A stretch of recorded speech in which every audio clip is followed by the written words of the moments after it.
Hi. The Essential L1 is Donner's new monosynth,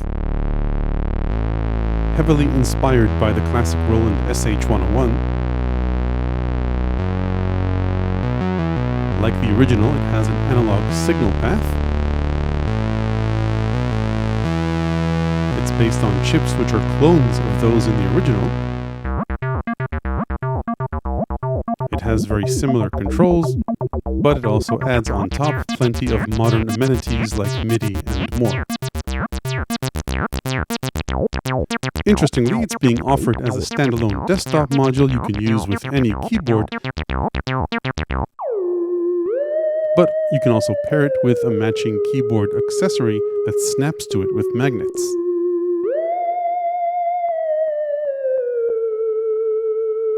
In this video, I'll take a look at what it can do compared to the original SH-101 and discuss pros and cons compared to Roland's modern digital remakes,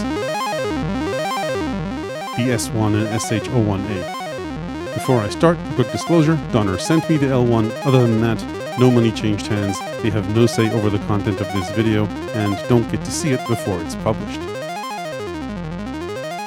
Okay, let's start with an overview. The L1 is a single voice monosynth with an analog multi-shape oscillator and an analog 24 dB per octave low-pass filter. It's based on chips which are clones of the CEM 3340 and Roland's 3109, as well as the VCA, and we'll be testing soon if it sounds like the original. Beyond including many of the SH-101's features and controls, it has a few new ones, including MIDI connectivity, dual envelopes, which are velocity sensitive, an external audio input, tempo synced modulator, a drone mode, sequencer pattern storage, and more. Like the original, the L1 has portamento control and an arpeggiator and sequencer, and while it cannot save sound presets, it can save 128 patterns of up to 64 steps each, and you can chain up to 4 of these patterns at a time. A word about this bottom section: it has 3 modes, sequencer mode, a keyboard mode, and an arpeggiator mode, with various shift functions as labeled on the panel for each of the 3 modes. So while it's much more convenient and recommended to use the L1 with their or other external keyboard, you actually can activate the sequencer and arpeggiator on their own without using an external keyboard. Regardless, all the buttons are not velocity sensitive, but the L1 can respond to velocity if you want. In terms of build, the L1 is very light. It's about Volca high and deep, and more or less 2 1/3 Volcas wide. Like the original SH-101, it's made of plastic, but feels solid. The top strip is a fingerprint magnet for those of you with OCD like me. I wouldn't say the faders and knobs feel premium, but they're okay. It's a bit hard to see the knob position, unlike the original, so you might want to put maybe little stickers or washi tape on them to see where they're at. The screen is OLED with great viewing angles. It's got a detent push encoder to choose and select menu items. The synth engine, by the way, is totally knob per function except for the envelope settings, so I wouldn't call this menu divey at all. By the way, in case you're curious, I opened up the L1, and if I'm not mistaken, it looks like the VCO, VCF, and VCA chips in it aren't by Behringer, but rather by a company called Alpha from Latvia. In terms of connectivity, on the back are USB-C for MIDI, and then 3.5mm TRS MIDI in and out, 1/4-inch jacks for a sustain pedal, mono audio output, and external audio input. And then on the top panel are analog audio sync in and out, CV gate outputs only, another external audio input jack, and a headphone output jack. On the front is the adapter port for Donner's keyboard module, as well as 2 fairly strong magnets, so it's pretty easy to snap the 2 together. Once you do, they just work with no additional cables. This keybed is velocity sensitive, it doesn't have any aftertouch, and the synth won't respond to velocity unless you go into the envelopes and choose to either have the VCA envelope respond to velocity, or both, of course, or the other envelope, which is what gets fed into the filter.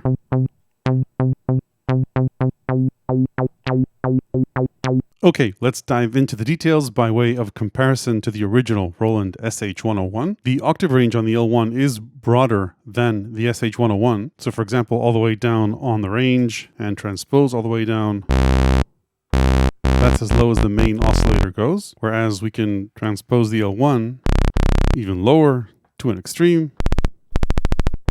Anyway, let's listen to the sawtooth.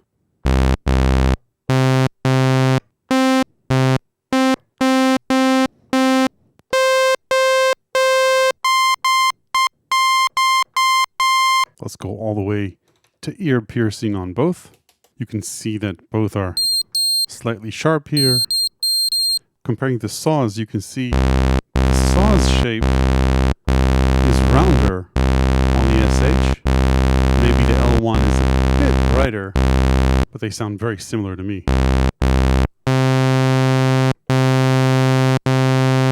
Now this seemingly extra brightness is impacted by keyboard tracking being all the way down. If we bring it up, it opens up the filter further. So filters up and keyboard tracking up, maybe still a bit buzzier on the L1. So that's the saw. Let's take a listen to the square. Start way up high.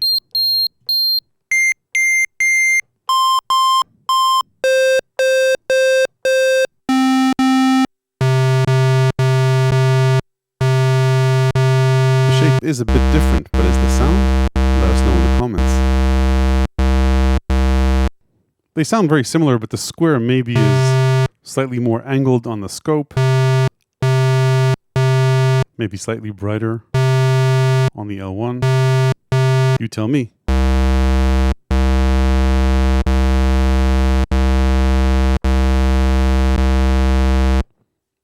Let's see how narrow the pulse goes.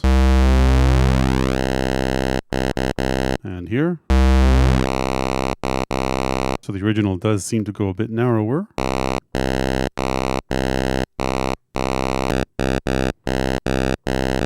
Tuning does change a bit with the pulse width getting narrower. That's just a fact of pulse width length. And I've tried to match PWM.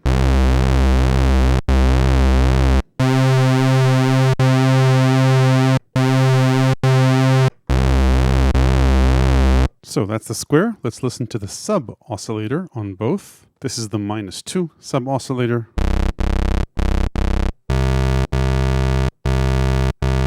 Let's go up a couple of octaves. Again, sub oscillator at -2 narrow pulse. Let's go for square -2. And again down 2.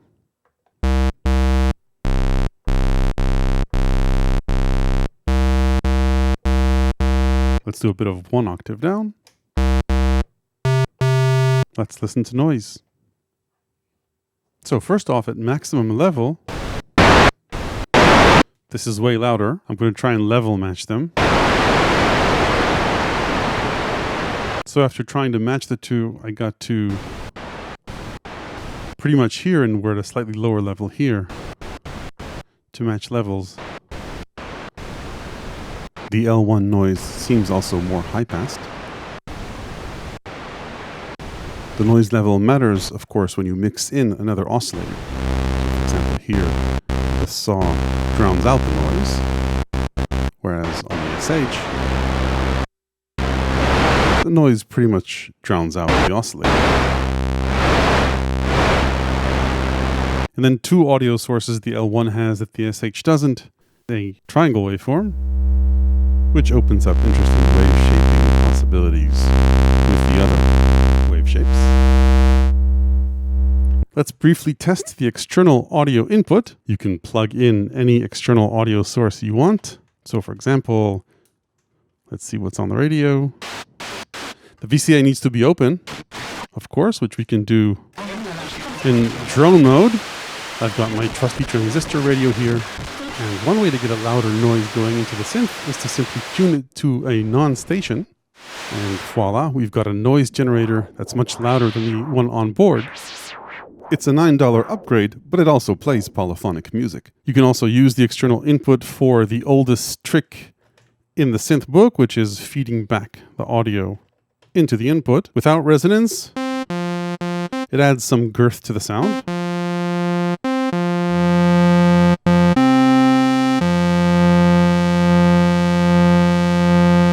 And with resonance, it scrunches down things a lot.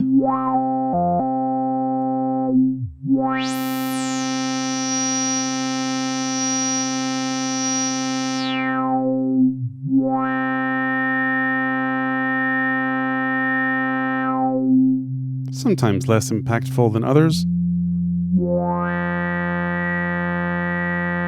Let's move on and take a listen to the filter. First without resonance.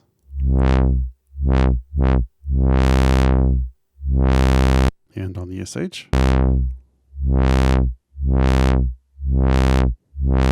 Let's crank up resonance all the way. Protect yourself if needed. Let's see if we can not get a copyright claim on this sweep.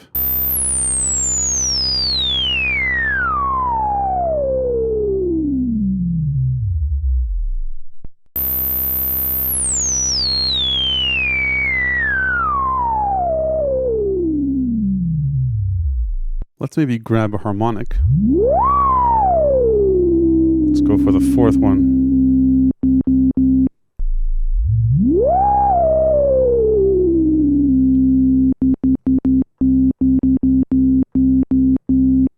Very similar, I think. Let's try with a decay envelope.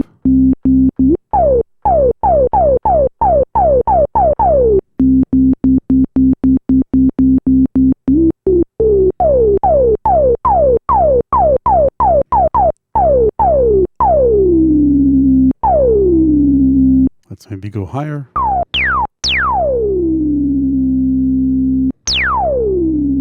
Let's go for snappier.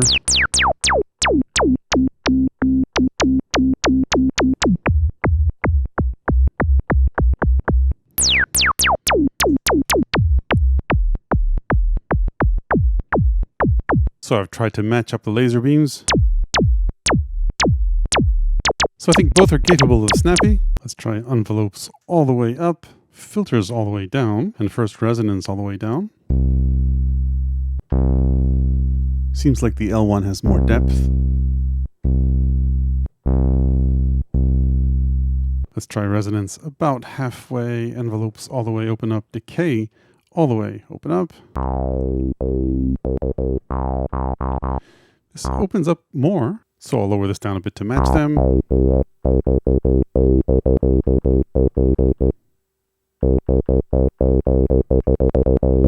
And let's crank up resonance all the way. Let's listen to the envelope itself.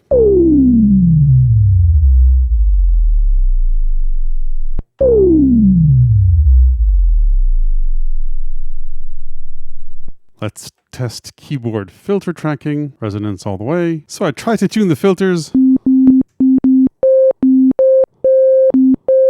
Let's transpose this a couple of octaves, this a couple of octaves.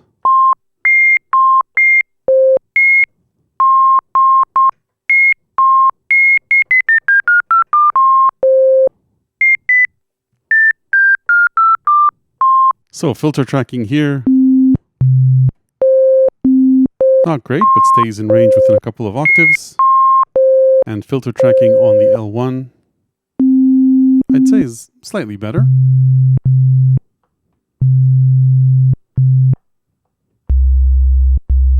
Let's just take a quick look at the envelope curves. I've sped this up, but these are maximum attack, decay, and release times. You can see the release is longer on the SH-101. There are a few extra new features in terms of modulation on the L1, besides having a second envelope. On the SH-101, the envelope can be pointed to the filter and to pulse width. On the L1, the envelope gets an extra mod destination, which is pitch mod.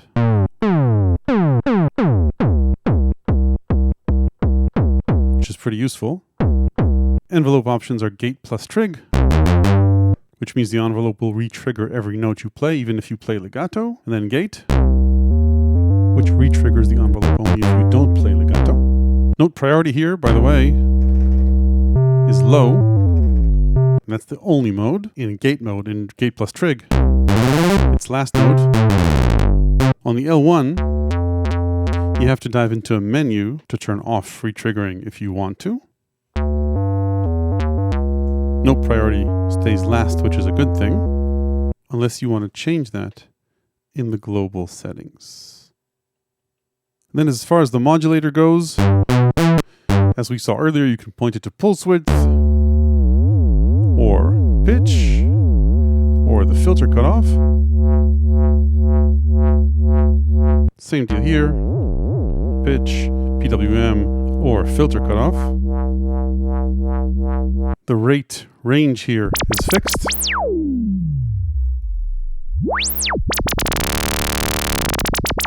Whereas on the L1, you've got two rate ranges. At the regular rate, the LFO goes from 0.1 Hz to 30 Hz.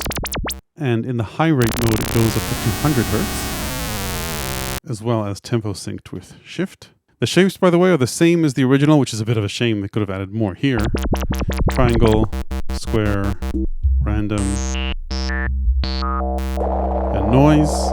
So same, triangle, square, random, and noise. You can set the LFO to re-trigger every time you press a key. I've seen this work for the triangle and the square. It doesn't, I think, currently for the random, unfortunately, which would have been nice to get a random value per key press. Hopefully they fix that. Then both have an LFO triggering envelope mode. That's cycle mode here. So in LFO or cycle mode, the modulator re-triggers, in this case, a decay envelope or attack decay if I wanted, at the rate of the LFO. And same here, at higher rates, including attack decay if we want.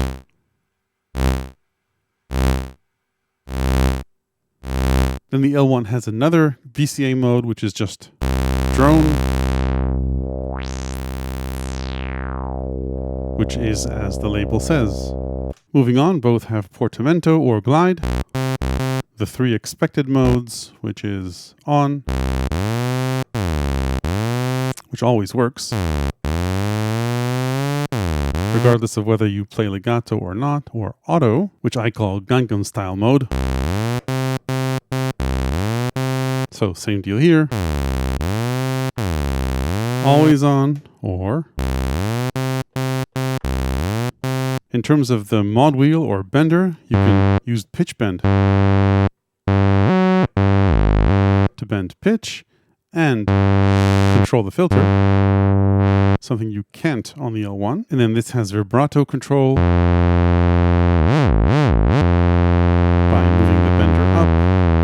A mod wheel, at least as of the current firmware, doesn't do anything on the L1. In terms of connectivity, by the way, you've got CV and gate inputs here, something you don't have on the L1, and a clock input, whereas here you've got both clock in and clock out. Then final difference, and this might be a deal breaker for you, there's no keytar grip option for the L1 like there is on the SH-101. Okay, let's focus back on the L1 and take a look at the arpeggiator and sequencer. The arpeggiator is pretty simple and straightforward. You enter it by going into arpeggiator mode, and it just works. And you can also hold it. It does have some issues swapping chords cleanly, which hopefully they'll fix in a future firmware. Anyway, it's got a few usual suspect modes. Down, down and up and down, which is very similar. So maybe they can add a different mode here, like a double trigger or something. Up and random. And you've got 3 octave range options.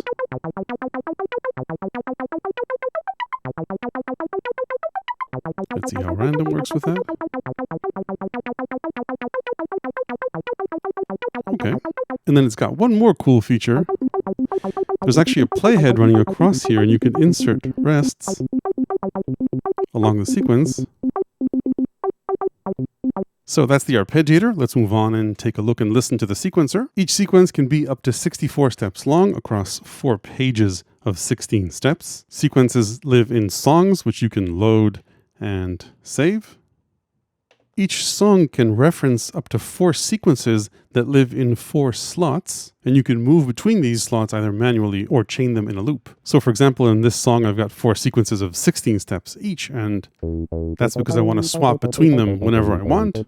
So this is the 16-step sequence in slot A, and I can move to slot B if I wanted, or back to slot A, and it does that in time, or slot D, or the 4th one, and back to A. Now when you're sequencing, you see each step in a 16-step sequence.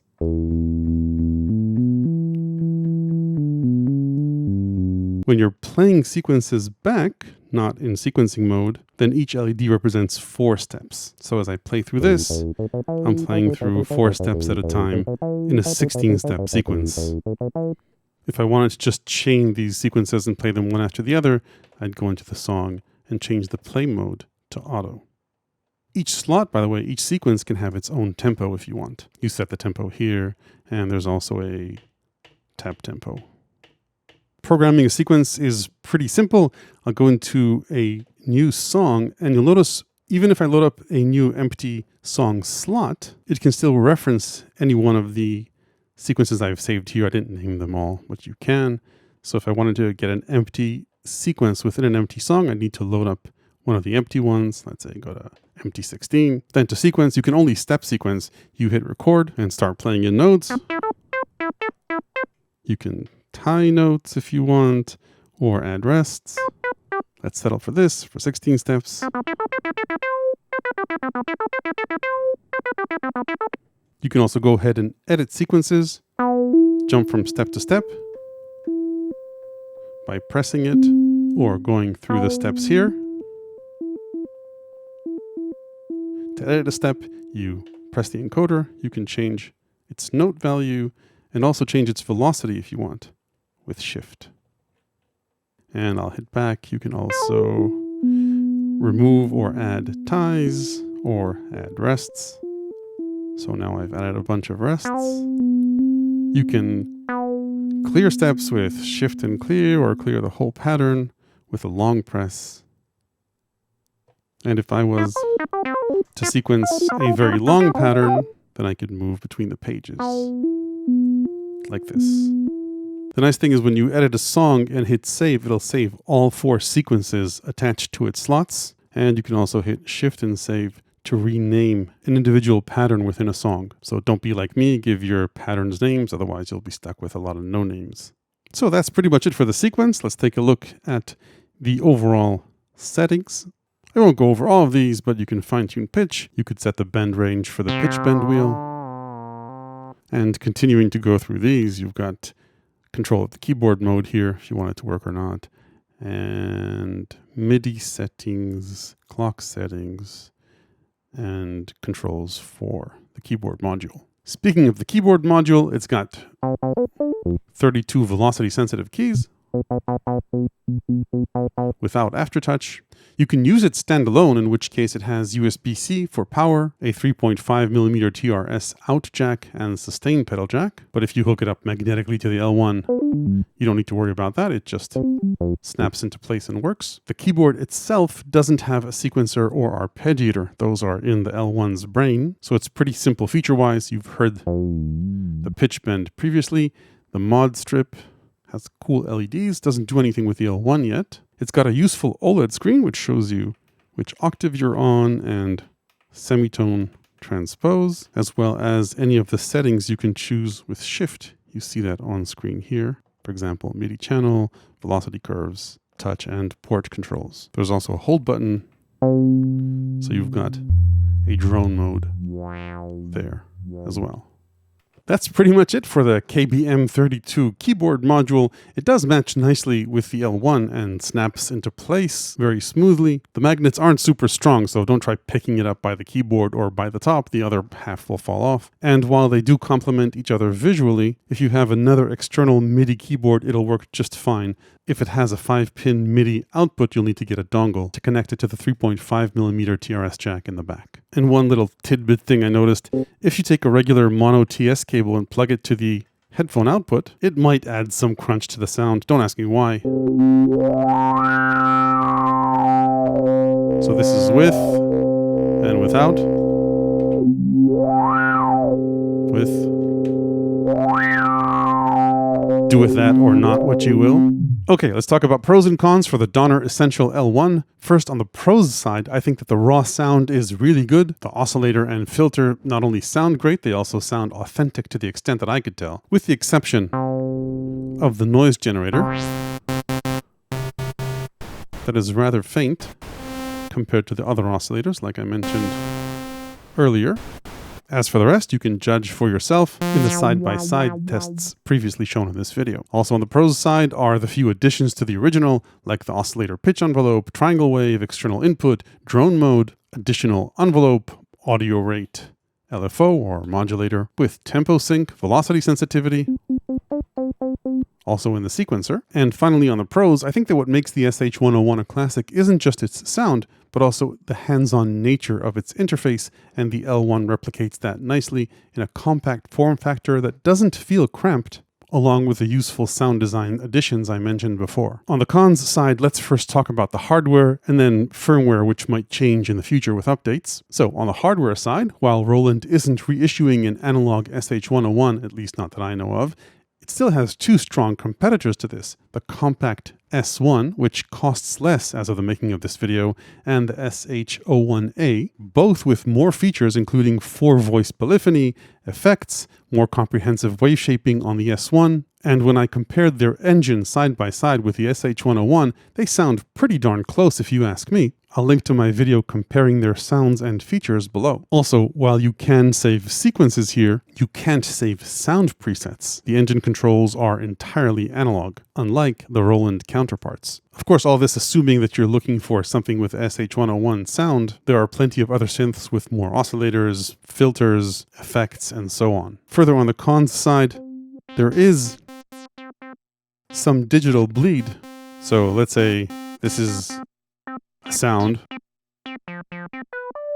Now I'll stop playing, and you may or may not hear that in the background based on what's on the screen.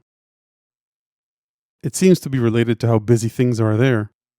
If that's the case, perhaps they can add a mode where they disable what's on screen to minimize noise. Then in this particular unit, I had an issue where the jacks on top had a little give when you pressed them in. It turns out there were a couple of screws missing inside. It took me about 5 minutes to open it up and replace them. Maybe it's because this is a pre-production prototype. It wasn't a big deal, but certainly not something that should happen. Donner told me they'd take care of anyone should this ever happen in production units. Then on the firmware side, I mentioned a few issues previously. The fact that the ARP loses sync when you swap chords occasionally. Also, clock sync out doesn't work well when L1 is the master. It seemed to follow external clock much better. You also can't transpose a sequence when it's running by pressing the keys, something the original SH-101 can do. I mentioned all these things to Donner, and they said they would likely address them in future firmware updates. Of course, always purchase something based on what it currently has, but if those features are important to you, check the release notes in the future. So that's it for the Donner Essential L1 and its keyboard companion. If you found the insights in this video useful, there are plenty more in my ever-expanding book of electronic music ideas, tips, and tricks. Hit like if this was useful, ring the YouTube bell below if you want to make sure you don't miss the next one. Thanks for watching.